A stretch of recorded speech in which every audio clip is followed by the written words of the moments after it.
Dengar baik-baik, bukanlah saat latih bilang bu, Nabi, andai saja boleh manusia sujud kepada sesamanya manusia, maka kalian istri saya wajibkan cium kakinya itu suaminya. Kenapa? Karena ibu harus tahu. Sallallahu ala Muhammad Sallallahu alaihi wasallam. Bu, dengar dulu. Kenapa Nabi bilang begini? Andai saja boleh manusia sujud kepada sesamanya manusia, maka istri saya wajibkan sujud depan suaminya. Dengar baik-baik, bukanlah saat latih bilang bu, Nabi, andai saja boleh manusia sujud kepada sesamanya manusia, maka kalian istri saya wajibkan cium kakinya itu suaminya. Kenapa? Karena ibu harus tahu, dosa ibu kami para suami yang tanggung. Beda kami laki-laki dengan ibu.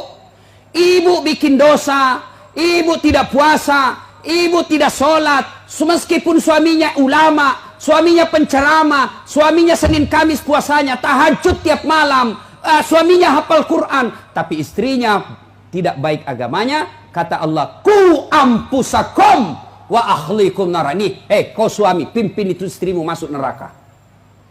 Beda ibu-ibu, ditanggung oleh kami laki-laki.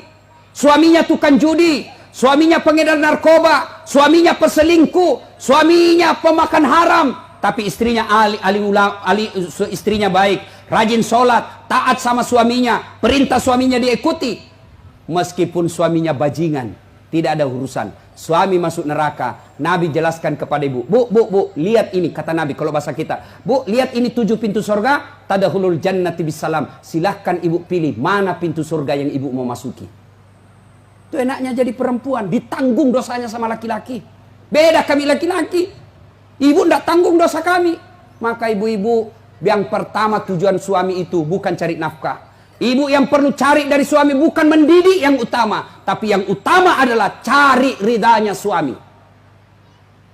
Jangankan ibu keluar rumah, Senin Kamis saja diharamkan oleh Allah apabila tanpa izin suami.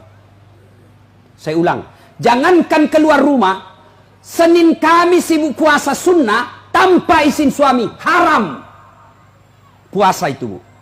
Contoh, pengantin baru, suaminya cuti 3 hari, istrinya langsung, bang, saya puasa Senin Kamis ya. Kata suaminya, saya sengaja cuti ini karena saya mau dapat jatah siang-siang. Tidak boleh ibu puasa tanpa izin, ya.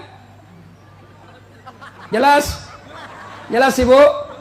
Jelas? Dengar lagi. Ada orang bertetangga, marah ini tetangga, lapor sama Nabi. Apa pasalnya? Sakit ini ibu tetangganya, dia datang panggil anaknya, seorang perempuan. Bu, ibu mamanya lagi sakit, datang ki pergi lihat ki. Apa kata ini ibu anaknya? Mohon maaf, suamiku pergi tugas, saya dilarang keluar rumah sebelum suami saya pulang. Sakaratil maut ini ibunya, datanglah ibu, sudah sakaratil maut ibumu, kau datanglah besuk dia. Saya minta maaf, saya mau sekali tapi suami saya belum pulang.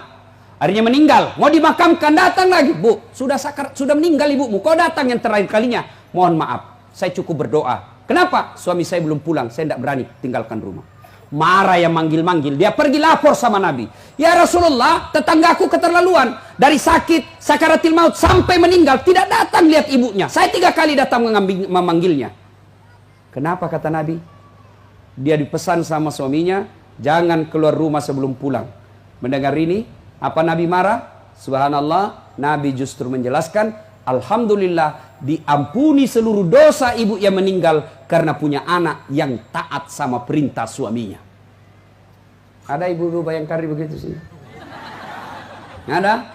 Yang banyak saya lihat baru 10 menit pergi suaminya juga keluar juga dia apa? Dia tawaf satu komplek. Dia kelilingi satu komplek. Masya Allah. Ya, alangkah bahagianya kita suami pergi menjalankan tugas sebagai aparat negara. Lalu istrinya sholat duha 8 rakaat. Selesai sholat duha dia kirimkan SMS suaminya. Pak, jangan menghalalkan segala cara. Rezeki sudah Allah tentukan. Meskipun bapak kejar kalau bukan rezeki, bapak tidak akan masuk. Tapi meskipun bapak tidak kejar setengah mati, kalau rezeki bapak pasti masuk. Bapak, jangan menghalalkan segala cara. Salam sayang selalu dari istrimu di rumah. Bahagianya. Itu suami kalau dapat SMS begini, Bu, dia kasih lihat itu semua di kantor di Polsek. Lihat kau istriku, istri yang soleha. Pernah SMS begitu suaminya, Bu? Pernah? Paling SMS, jangan lupa singgah beli gas. Masih baik kalau gas, kalau pembalut. Saya pernah rasakan ini, Pak. Saya pulang tak siang malam-malam, tiba-tiba mamanya SMS. Ustadz, habis pembalut. La haula wala quwata illa billah. Saya singgah di warung, saya berdoa, mudah-mudahan tidak ada yang kenal saya. Begitu saya bayar, tiba-tiba ada ibu bilang, Ustadz beli pembalut. Langsung aku bilang, biar mi daripada saya melahirkan. Pak, Bapak juga jangan tipu suami istri. Pak, jangan pernah nipu istri. Alasan rapat, ternyata pergi merapat.